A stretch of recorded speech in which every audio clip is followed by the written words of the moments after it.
मंडळी नमस्कार. गेले जवळजवळ आज चौथा दिवस आहे, म्हणजे गेले 3 दिवस झालं नगरपालिकेतील जे स्वच्छता विभागाचे कर्मचारी आहेत, गटरेची काढलेली घाण उचलण्यासाठी ट्रॅक्टर ट्रॉल्या वगैरे कर्मचारी आहेत किंवा त्यांचा जो ठेकेदार आहे त्याला आपण मॅनेजर म्हणूया थोडक्यात. एवढी घाण काम आहे ना जयसिंगपूर शहरामध्ये त्यांचं. मी स्वतः गेले 3 दिवस झाले त्यांना फोन करतोय. ही जी कचरा आहे, नारळीच्या झाडाचा काढलेला कचरा आहे, ही नेण्यासाठी, परंतु त्यांनी त्याची दखल घेतली नाही.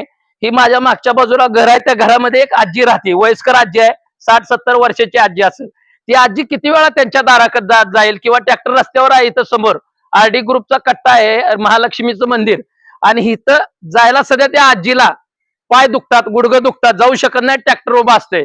मी ट्रॅक्टरवाल्याला 2दा सांगितलं, परंतु ट्रॅक्टरवाला आला नाही. तो म्हणला आमच्या बॉसला फोन करा. बॉस म्हणजे कोण? ठेकेदार, जो ज्याला आपण मॅनेजर म्हणूया तो. त्याला मी 2दा कॉल केला, 3दा कॉल केला, येतो म्हणला, परंतु गेले 3 दिवस तो आला नाही. जर हा कचरा त्या आजीनं एक कामगार लावून किंवा मी स्वतः उचलून जर इथं रस्त्याच्या कडेला टाकला तर येणाऱ्या जाणाऱ्या गाड्यांना त्याचा त्रास होणार. विथ हा कचरा ह्या गटरीत पडणार, परत गटरवाली ह्या घरमालकाच्या नावानं वरणार. एवढा भोंगळ कारभार या जयसिंगपूर नगरपालिकेचा आहे ना, आंधळ दळतंय आणि कुत्रं पीठ खाते असा कारभार आहे. गेले 4 दिवस झाले यांना मी फोन करतोय, पण यांना फोन उचलायचं नाही. या ठेकेदारानं किंवा आरोग्य विभागाचे जे नगरपालिकेचे अधिकारी आहेत ना, 80,000 ते लाख रुपये पगार घेतात. लाजा वाटल्या पाहिजेत त्यांना, का जनतेचं फोनच उचलायचं नाहीत.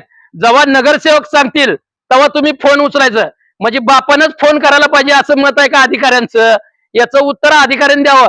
जर हा कचरा आज रात्री 12 वाजेपर्यंत जर उचलला नाही तर उद्या सकाळी 11 वाजता नगरपालिकेच्या दारात अधिकारी जे जिथनं जातात ना, त्या नगरपालिकेच्या गेटच्या दारात दरवाज्यामध्ये हा कचरा मी स्वतः आणून उचलून टाकीन. याची दक्षता नगरपालिकेच्या अधिकाऱ्यांनी, स्वच्छता विभागाच्या कर्मचाऱ्यांनी, आणि ज्या स्वच्छता विभागावर लोकप्रतिनिधी म्हणजे नगरसेवक जे आहेत ना बॉडीवर, त्या लोकप्रतिनिधी नगरसेवकांनी सुद्धा याची दखल घ्यावी.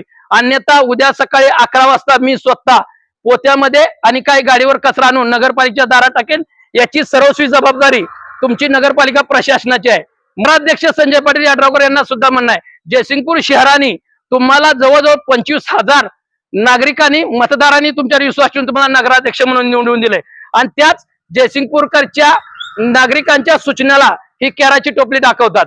तुम्ही सध्या आरोग्य विभागाशी तुम्ही चर्चा करा आणि लवकरात लवकर हा कचरा जयसिंगपूर शहराचा जो एका ठिकाणी आहे तिथून न्यायची व्यवस्था करा. आता कचरा कुठे आहे मी सांगणार नाही, त्या ठेकेदाराला माहित आहे कचरा कुठं आहे. त्या नगरपालिकेतले कर्मचारी जे ट्रॅक्टरवर असतात त्यांना माहित आहे हा कचरा कुठं आहे. त्यांनी आजच्याच कचरा नेला तर ठीक आहे, नाहीतर उद्या सकाळी 11 वाजता नगरपालिकेच्या दारात गेटवर हा कचरा आणून टाकला जाईल, याची दक्षता घ्यावी. धन्यवाद. विजय दंगेकर, लोणारी टाइम्स, जयसिंगपूर.